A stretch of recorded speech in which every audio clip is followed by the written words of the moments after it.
In the heart of Yoruba land, in the ancient city of Abeokuta, life once flowed with the gentle rhythm of drums and market laughter.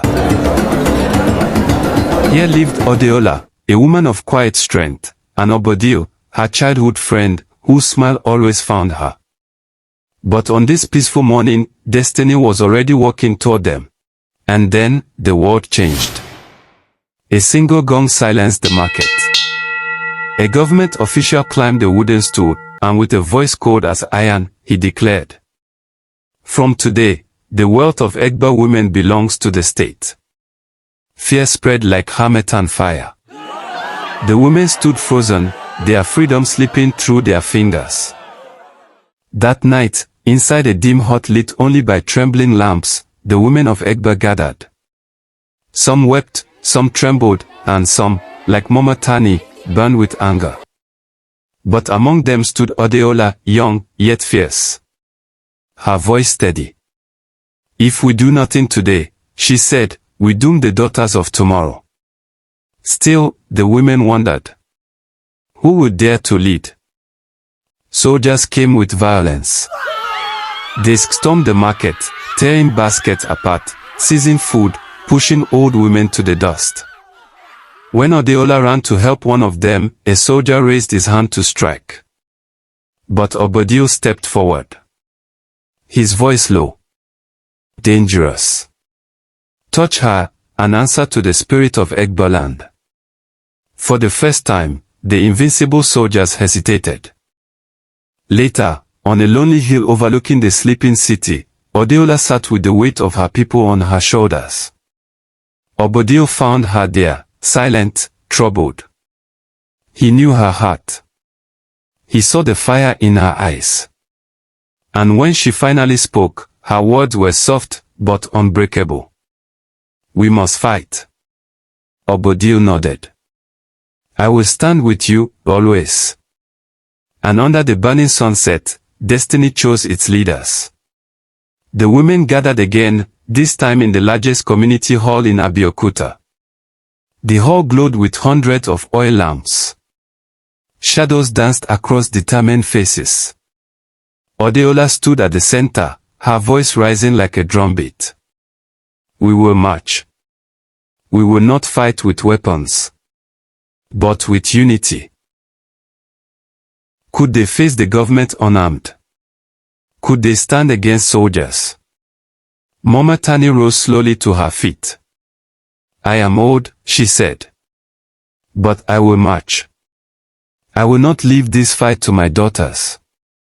One by one, women lifted their wrappers, their sticks, their voices. The hall trembled beneath their resolve. It was the birth of a movement. The kind that can only be forged by injustice and courage. At the break of dawn, Abeokuta awakened to a sight it had never seen before. Thousands, yes, thousands, of women marched through the streets. Mothers. Widows. Young girls with fire in their eyes. Their voices rose in songs that carried the strength of generations. "We are their mother. We will take what belongs to us." Even the birds paused mid-flight. The earth itself listened. The palace guards panicked. For how do you fight women who march without fear? How do you silence a voice carried by thousands? The march was not just a protest. It was a declaration. The daughters of Egba would not bow. Inside the palace, the rulers gathered in fear. The sound of chanting women thundered against the walls. For hours, the women refused to leave. They sat. They sang. They demanded justice. The government panicked. They had no choice. And so, they changed the rule. The unjust tax was abolished. The markets returned to the women.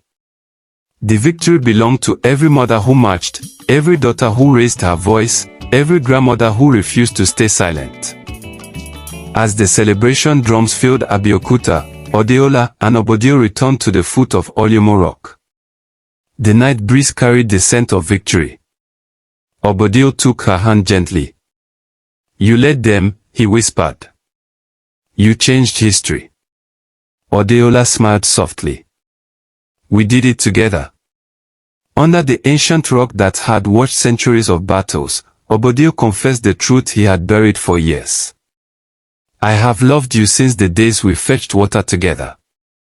And in the quiet glow of triumph, Odeola found love.